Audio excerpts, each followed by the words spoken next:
እንኳን የመንደር ጎረምሳ ማንም ኢትዮጵያን በኃይል ማንበርከክ አይችልም። አሁን ስጋት መኖር የለበትም። ኢትዮጵያ አንድ ናት፣ አንድ ሆና ትቀጥላለች። ኢትዮጵያን ለመበተን ኢትዮጵያን ይፈልጉ ነበር ላለፉት 100 ዓመታት። አሁን የሚፈልጉ ሰዎች አሉ። እነሱ ይጠፋሉ፣ ኢትዮጵያ ትቀጥላለች። ምንም ጥርጥር የለውም። በዛም ወገን ይሁን በዚህ ወገን ኢትዮጵያን ቀንሳለሁ፣ ቆርሳለሁ፣ አስቆርሳለሁ የሚል ኃይል እሱ እየፈረሰ ይሄዳል እንጂ ኢትዮጵያ ምንም አትሆንም። ምንም ከዛ አልፋለች። ከባለፈው ምርጫ የተሻለ ኢንክሉሲቭ ምርጫ ኢትዮጵያ ውስጥ ይካሄዳል። ይሄን የማይፈልጉ ሰዎችስ አሉ፣ ይኖራሉ፣ ይጮሃሉ፣ ይሳደባሉ፣ ጎፈንድሚ ይሰበስባሉ። እኛስ ኮሪደር እናለማለን፣ ስንዴ እናስፋፋለን፣ ህዳሴ እናስመርቃለን፣ ምርጫ እናካሂዳለን። ይቀጥላል ማለት ነው። ኢትዮጵያ ትቀጥላለች። የሚጮህ ድምጽ፣ የሚሳደብ ድምጽ፣ ተስፈኛ ድምጽ ሁሉ ይጥፋ ብላችሁ አታስቡ። እነሱ ይሳደቡ፣ እናንተ ስሩ። እኛ የምናደርገው እንደሱ ነው።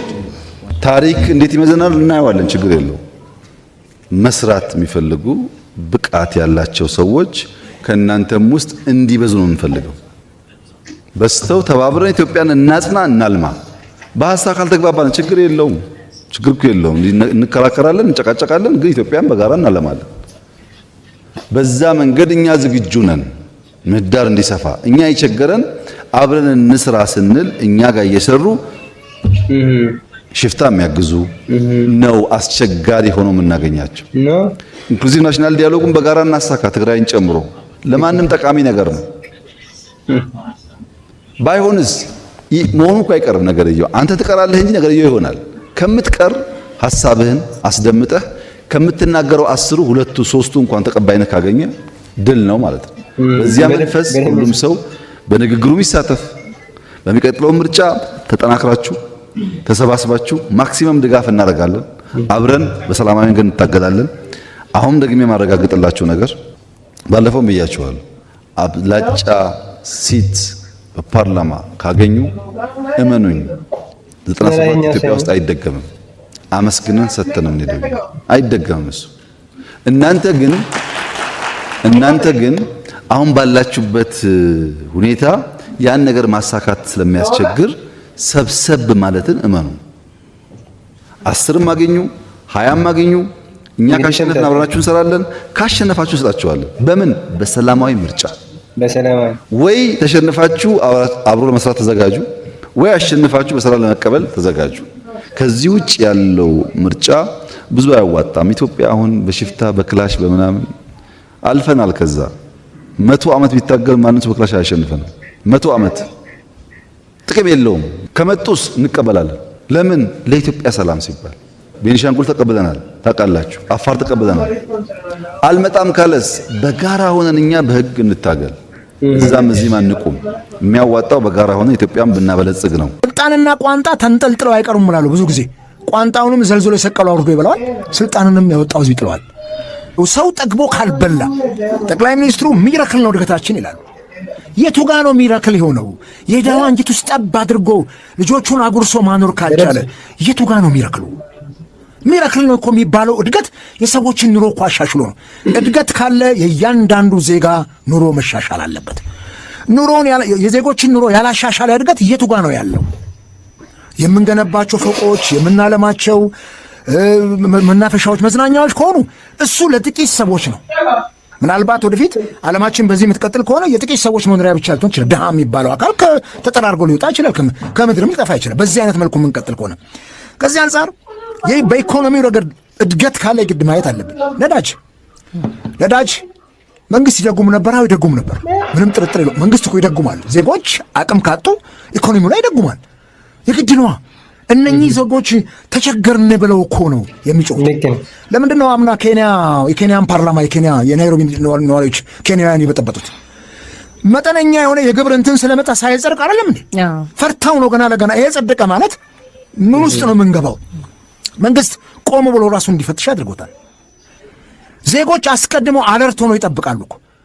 ይህንን አይነት አዋጅ ከጸደቀ የነገውን ኑሯቸውን ልጆቻቸውን የሚያሳድጉበትን ሜካኒዝም ይፈልጉት። የግል ትምህርት ቤቶች በከፍተኛ ደረጃ ጨመረ፣ 45፣ 50፣ 60%። ምንድን ነው ወላጅ ጋር አሁን ያለው ነገር? እንዴት ነው ወላጅ ጭንቁኛ ከማህበረሰቡ ጋር አብረን ስለምንኖር እናውቀዋለን። እኔ እንኳን እግዚአብሔር እርቶኝ ልጆቼን ኦልሞስት ዩኒቨርሲቲ ግራጁዌት አድርገዋልና ከፍዬ የማስተምረው ነገር የለኝም። ነገር ግን ታች ያለው ማህበረሰብ ከኬጂ ጀምሮ የሚያስተምረው ማህበረሰብ ምንድነው የሚሆነው? በዚህ ደረጃ 40 50 60% ጨምሮበት ምንድነው በሚቀጥለው ዓመት እንዴት ሆኖ ይኖራል? ከምግባቸው ከትራንስፖርቱ ከምኑ ጋር ተያይዞ። ከዛ ውጪ ነዳጅን በተመለከተ ኢትዮጵያ ውስጥ እኔ በፓርቲም ስራ ወደ ቤተሰቦቼም ጋር ሲሄድ ነዳጅን በተመለከተ ሰዎች ሲያገኙኝም የሚያነሱት ጥያቄ አለ። ነዳጅን እኮ ራሱ ከመንግስት አካላት ጋር ነጋዴው ተመሳጥሮ እኮ ነው እንደፈለገ የሚያደርገው። ነዳጅ እኮ ቦቴ መጥቶ አፍሶ እኮ እንትን ውስጥ ውሎ ያድርም እኮ ይሄ ውሻ ሆድ ቅቤ ያድርም እንደሚባለው ውሎ ያድርም ይወጣል እኮ በጓሮ በኮንትሮባንድ በበርሜል ተገትሮ በየሜዳው በሊትር ሲሸጥ ይታያል። እኔ አንድ ቦታ ላይ ሄጄ 300 ብር ድረስ 400 ብር ድረስ ሲሸጥ አይቻለው ነዳጅ። በዚህ መልኩ ነዳጅ ተወዶም እንደገና ብላክ ማርኬት ላይ ጥቁር ገበያ ላይ ጭምር የተሸጠ እንዴት ነው ማህበረሰቡ? በነዳጅ እኮ ነው ሁሉም ነገር የሚጓጓዘው። የትኛውም ምርት ዳቦ፣ የትኛውም ነገር ሽንኩርቱ፣ ቲማቲሙ በነዳጅ ነው፣ በትራንስፖርት ነው። ትራንስፖርት ነዳጅ በጨመረ ቁጥር ሁሉም ነገር ነው የሚጨምረው። ትክክል። ስለዚህ እነኚህን ነገሮች ለማረጋጋት ምንድን ነው የተደረገ ያለው ነገር? ቆም ብሎ የማሰብ ተገቢ ነው። እኛ ሀገር ላይ በዓለም ገበያ ነዳጅ እኛ ከምንሸጥበት በታች ነው ማለታችን አይደለም ትልቁ ነገር። ኬንያ ውስጥ አንድ የመንግስት ሰራተኛ ስንት ነው ደሞዙ? አንድ መምህር ስንት ነው ደሞዙ? የእኛን የኢትዮጵያን መምህራን 15 ጊዜ ደን እዛ ቦታ ላይ ቢወደድና እኮ ዋጋው ቢጨምር ደሞዛቸው ኮምፐንሴት ያደርገዋል። እዚህ ከጆዳፍ የሆነች 2 ዲጂት የማትሞላ ደሞዝ የተከፈለው ሰራተኛው በዚህ ደረጃ ከሌላው ዓለም ጋር ነዳጁን ዋጋ ማወዳደርም ተገቢ አይደለምና መንግስት ነዳጅ ላይ አጥብቆ መስራት መቻል አለበት። በተለይ ኮንትሮሊንግ ሲስተሙ በጣም ባለፈው ታውቂያለሽ ከጅቡቲ ሲመጣ ስንት ቦቴ ነው ጫካ ውስጥ ተደብቆ ተያዘው። በዚህ መልኩ ያለውን የነዳጅ አሻጥር ተከታትሎ መንግስት እንደው እንደ ባለፉት ዘመናት ሙሰኞችን ሰቅሎ ባያሳየን ወይም እንደው እንትን ባይ አትሊስት እርምጃ ወስዶ አስተማሪ የሆነ እርምጃ መውሰድ የሚችልበት ሜካኒዝም ካልተፈጠረ እነኚህ የጨመሩ የግብር አዋጁም እንደዚሁ ነው። የሰውን የገቢ መጠን ማመጣጠን ተገቢ ነው የሚሆነው። በጣም ተገቢ ነው። ነጋዴው እኮ ሲያተርፍ ነው አይደል ግብር ክፈል የሚባለው። አቅም አጥቶ ነጋዴው ማትረፍ የማይችል ከሆነ እኮ ድርጅቱን ይዘጋዋል፣ ዘግቶት ይሄዳል። በቃ ወደ ሌላ ስራ ይሄዳል። አቅም እስካለው ድረስ ነው። እና የነጋዴው አቅም ሲጎለበት፣ ግብር ከፋዩ አቅሙ ሲጨምር ለሀገርም ግብር ይከፍላል። እነኚህን ደግሞ ከቢሮክራሲው የጸዳ መሆን አለ። መንግስት የራሱን ጓዳ ይፈትሽ። ሙስናው ተንሰራፍቷል። ጠቅላይ ሚኒስትሩም ብዙ ጊዜ በብዙ መድረኮች ላይ ተናግረናል። ሙስናው ከፍቷል በጣም። እቺ ሀገር ሙስናው ተብትቦ ይዟታል። ከዚህ ካልተላቅን በስተቀር ግብሩም እኮ ሙስና አለበት። ብዙ እኮ እንሰማለን። የብዙ ሰው ሮሮት እንሰማለን። እናንተም የሚዲያ ሰው ይሰማላችሁ፣ እኛም የፖለቲካ ሰዎች እንሰማለን። ከዚህ መላቀቅ አለበት። አንጥሮ ሀብታችንን መሬት የተፈጥሮ ሀብት ነው፣ የማይጨመር የማይተካ ነው። መሬት እንዴት ነው አሁን የከተማ መሬት በተለይ እንዴት ነው የተሸነሸነ ያለው? የለበትም ወይ እንትን በከፍተኛ ደረጃ ሙሰኞች በክልል ደረጃ ያሉ ትልልቅ ባለስልጣኖች ጭምር ስማቸው ሳይም በተለያዩ ነገሮች ምንድን ነው ያንን ማጣራት ያቃተው መንግስት? በጓሮ በር ብቻ እያሰረ ምንም ትርጉም የለውምና አስተማሪ የሆኑ እርምጃዎች መወሰድ አለባቸው። የኢኮኖሚው ያመጣቸው ጥያቄዎች እንግዲህ ምራል መንገድ ላይ ያቆሙ መኪና ያቆሙ ገሎ ይዘርፋል። በጣም የሚያስደንቀውና አስፈሪ ትላንትና አንድ እንትን ስሰማ ነበር። እኔም በደንብ ይታወቃል። ኬላዎች ፓርላማ ላይ ደጋግሞ ቀርቧል። ኬላ በስቷል። ገመድ እንትን እያለ መንገድ ላይ ኬላ በስቷል። መንገድ ላይ የመኪና ጎማ የተባሉ ሾፌሮች የሚጠይቁት ገንዘብ ደረሰኝ የሌለው ገንዘብ አመሯቸዋል። ሾፌሮችን ሄዶ መምጣት አልቻሉም። ይሄ ሲታሰብ ምንድነው? ለምንድነው በህግ ልጓም የማይገዛው? ለምንድነው ህግ የማይበጅለት? ማንም የተነሳ ገመድ እየዘረጋ ኬላ ላይ ነጋዴው ማህበረሰቡን የሚያሰቃይ ከሆነ እንዴት ይነግድ? ነጋዴ ሾፌሮቹ እንዴት መኪና ይዘው ይንቀሳቀሱ? ይሄንን ማስቆም ያለበት መንግስት ነው። ትውልዱ እነዚህን ነገር ካየ እሱም 1-2 ነፍጥ ይይዝና መዝረፍ ይጀምራል። መንገድ ላይ ያቆሙ መኪና ያቆሙ ገሎ ይዘርፋል። በጣም የሚያስደንቀውና አስፈሪው ነገር ወደፊት ከተማ ውስጥ ጭምር ገሎ የሚዘርፍ አካል ይፈጠራል። ምክንያቱም ማንም ሰው ተርቦ መቀመጥ አይችልምና ይሄንን በደንብ አድርጎ ማየት ወንጀልን ያበራክታል። ስራ አጥነት ወንጀለኛ ትውልድ እንፈጥራለንና እዛ ላይ በጣም ትልቅ እንትን ያስፈልጋል። በተለይ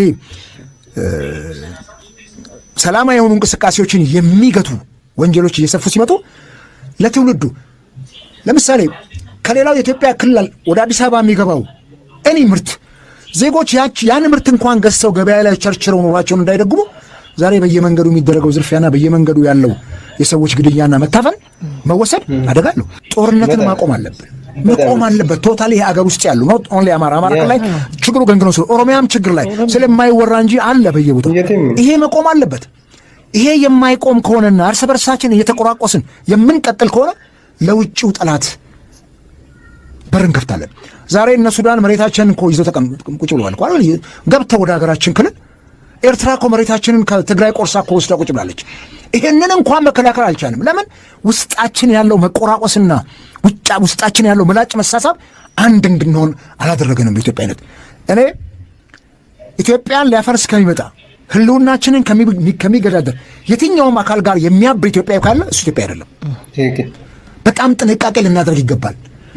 አገር ከሚያፈርስ አካል ጋር አብረን ተባብረን አገርን የምናፈርስ ከሆነ ያደጋሉ። ቆም ብለን እናስብ። የትኛውም መንግስት ዘላለም ስልጣን ላይ አይቆይም። ስልጣንና ቋንጣ ተንጠልጥለው አይቀሩም እላለሁ ብዙ ጊዜ። ቋንጣውንም ዘልዝሎ የሰቀለው አውርዶ ይበላዋል፣ ስልጣንንም ያወጣው ህዝብ ይጥለዋል። ከዚህ አንጻር በፍጹም ከነኚህ ሰዎች ጋር አብሮ ኢትዮጵያዊነትን መውጋት አደጋለሁ። ስለዚህ ጋይስ ሀሳባችሁን ኮሜንት ላይ አስቀምጡልኝ፣ ከስር ጻፉልኝ።